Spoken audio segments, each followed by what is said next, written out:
سلام و درود میگم خدمت همه دوستان و همراهان همیشگی ما. فعالیت‌های مجرمانه مرد ژله‌ای از سال 1393 آغاز شد. زمانی که گزارش‌هایی در ارتباط با ورود مخفیانه مردی ناشناس به خانه ساکنان منطقه کوشک در جنوب شیراز و آزار و اذیت زنان روی میز پلیس استان فارس قرار گرفت.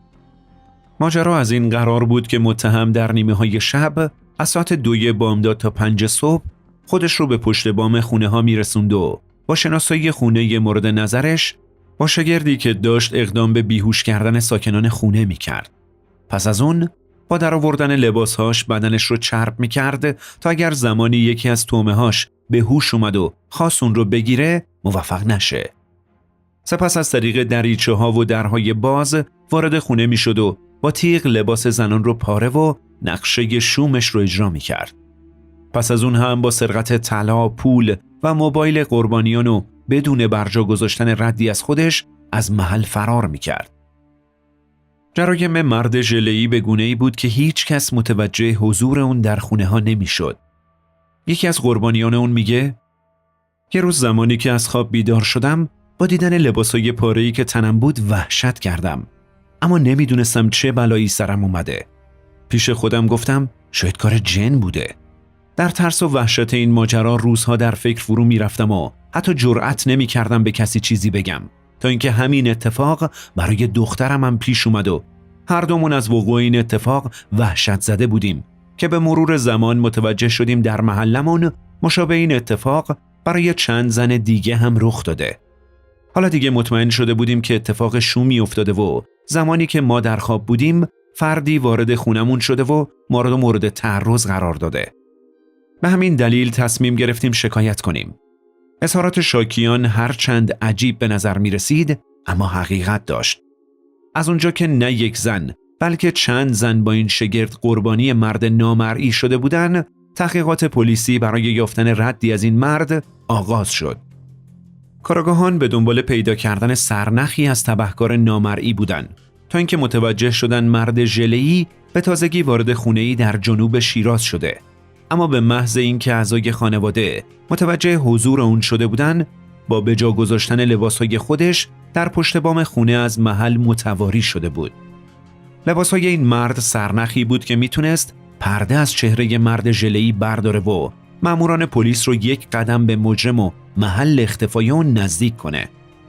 در تحقیقات کارآگاهان پلیس از لباسهای متهم مشخص شد که اون شلوار خودش رو به خشکشویی داده و روی کاغذ خشکشویی که پشت لباس مجرم قرار داشت نام امین نوشته شده بود.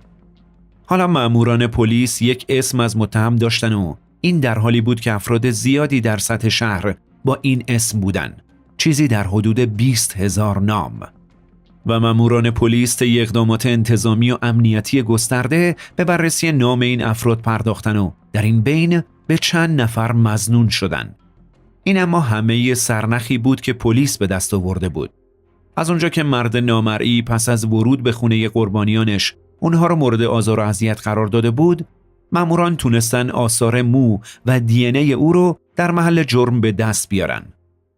مدیر کل پزشکی قانونی استان فارس میگه همزمان با تحقیقات پلیس برای دستگیری مرد شیطان صفت، مدارکی از سوی پلیس آگاهی در اختیار پزشکی قانونی قرار گرفت. مدارک مربوط به پرونده‌های تجاوز به عنف سریالی بود. آثاری که در صحنه‌های جرم به دست اومده بود در اختیار آزمایشگاه سرولوژی و ژنتیک پزشکی قانونی استان فارس قرار گرفت. در شناسایی با روش‌های پیشرفته، الگوی کامل ژنتیکی یک فرد مذکر به دست اومد و پس از بررسی بر روی چندین نمونه ارسالی از سوی پلیس آگاهی که از محل‌های مختلف جمع‌آوری شده بود، مشخص شد که الگوی ژنتیکی به دست اومده از تمامی نمونه‌ها متعلق به یک فرده. این یعنی عامل تجاوزهای سریالی در شیراز یک نفر بود و ما از این طریق تونسته بودیم نمونه دی ان ای او رو به دست بیاریم که این نمونه میتونست هنگام دستگیری متهم در افشای حقیقت و رو شدن دست اون کمک زیادی به پلیس بکنه. اسناد و مدارکی که پلیس از مرد متجاوز به دست می آورد روز به روز بیشتر می شد تا اینکه آخرین سرنخ هم در اختیار تیم تحقیق قرار گرفت. این سرنخ فیلم دوربین مداربسته‌ای بود که لحظه ورود مرد شیطان صفت به خونه یکی از قربانیانش رو ضبط کرده بود. بررسی‌ها نشون میداد که مرد ژله‌ای هنگام اجرای یکی از نقشه‌هاش وارد خونه‌ای شده بود که مجهز به دوربین مداربسته بود و تصویری از چهره اون ضبط شده بود. با این سرنخ ماموران موفق شدن به چند مظنون برسن که اسم همه اونها امین بود. همه این افراد دستگیر شدن و در حالی که تمامی اونها مدعی بودن که بیگناهن و از ماجرای تجاوزهای شبانه بیخبرن، آخرین مرحله از تحقیقات پلیس برای کشف حقیقت انجام شد. مدیر کل پزشکی قانونی استان فارس میگه با توجه به اینکه الگوی ژنتیکی هر شخص منحصر به فرده، از پلیس آگاهی فارس درخواست شد تا مظنونین دستگیر شده رو برای مطابقت با الگوی به دست اومده به آزمایشگاه معرفی کنن. چند مظنون که ماموران موفق به دستگیری اونها شده بودن به آزمایشگاه ژنتیک پزشکی قانونی فارس منتقل شدن و از همه اونها تست گرفته شد و در نهایت مشخص شد که الگوی ژنتیکی یکی از این افراد با الگوی ژنتیکی به دست اومده از متجاوز سریالی کاملا مطابقت داره. به این ترتیب عامل اصلی تجاوزهای سریالی در شیراز با دلایل کاملا علمی شناسایی شد و حتی وضعیت روحی و روانی اون هم تحت بررسی قرار گرفت که مشخص شد این فرد کاملا سالم بوده و به هیچ بیماری روحی و روانی مبتلا نیست. با دستگیری مرد ژله‌ای زنان و دختران زیادی که از سوی اون مورد آزار و اذیت قرار گرفته بودن راهی اداره آگاهی شدن و از وی شکایت کردند. یکی از قربانیان این حادثه که مورد آزار و اذیت مرد شیطان صفت قرار گرفته بود گفت: زمان حادثه رو به خوبی به خاطر ندارم. شب از نیمه گذشته بود و من تو خونه به همراه فرزند شیرخوارم بودم و همسرم به واسطه کاری که داشت شیفت بود. سرگرم فرزندم بودم که ناگهان متوجه شدم صدایی از آشپزخونه میاد. من در حالی که خیلی ترسیده بودم به سمت آشپزخونه رفتم و در عین ناباوری مردی رو دیدم که با خیال راحت در حال نوشیدن آب تو آشپزخونه است. با دیدن این صحنه غیر منتظره از ترس شروع کردم به جیغ زدن که ناگهان مرد غریبه برای اینکه ساکتم کنه به سمت من حمله ور شد. مرد شیطان صفت برای اینکه منو ساکت کنه با تیغی که در دست داشت منو تهدید کرد و در این بین دست خودشم با تیغ برید. اون میگفت اگر فریاد بزنم فرزندمو میکشه. منم به خاطر حفظ سلامت و جون اون سکوت کردم. بعد از اون پا به فرار گذاشت و از شبی که این اتفاق افتاد من دچار ترس و وحشت شدم و نمیتونم تنها تو خونه بمونم. البته فریبا تنها قربانی مرد ژله‌ای نبود. زنان دیگه‌ای هم که قربانی این مرد شده بودن هر یک ماجرایی رو که براشون رخ داده بود بازگو کردن و در نهایت با اعترافات متهم و تکمیل تحقیقات محاکمه مرد شیطان صفت در شعبه اول دادگاه انقلاب شیراز شروع شد. تحقیقات انجام شده و نتایج به دست اومده دست مرد ژله‌ای رو کرد و اون دیگه نتونست حقیقت رو کتمان کنه. امین دهقانی معروف به مرد ژله‌ای در اعترافات خودش گفت: من هر روز برای خرید کاه و یونجه به شهرستان سپیدان میرفتم و پس از اون به شیراز برمیگشتم تا کاه و یونجه ها رو بفروشم و با اتمام کار به خونمون که در جنوب شیرازه میرفتم. من تو نیمه های شب پس از اینکه مطمئن میشدم خانوادم خوابن خونه رو ترک میکردم. من هر 3-4 شب یک بار به طور اتفاقی از طریق پشت بام وارد خونه تومه ها می شدم. من از طریق دریچه ها و درهای باز وارد خونه ها می شدم و اگر در خونه‌ای باز نبود سعی می کردم اونو باز کنم. اما اگر نمی تونستم منصرف می شدم و با برداشتن لباسام اونجا را ترک می کردم. من با شگرد مخصوص به خودم در حالی که تیغ موکتبری به دست داشتم و بدنم چرب بود به شکار زنا تو خواب می رفتم. معمولا با روغنی که به همراه داشتم بدنم رو چرب می کردم و گاهی هم با روغنهای موجود در خونه ها این کار رو انجام می دادم.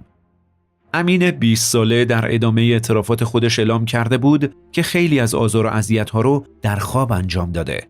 یعنی زمانی که زنان در خواب به سر می بردن اقدام به پاره کردن لباس اونها با تیغ می کرده و در زمان ارتکاب جرم خیلی از قربانیان در خواب بودن و متوجه پاره کردن لباسشون توسط امین نشده بودن.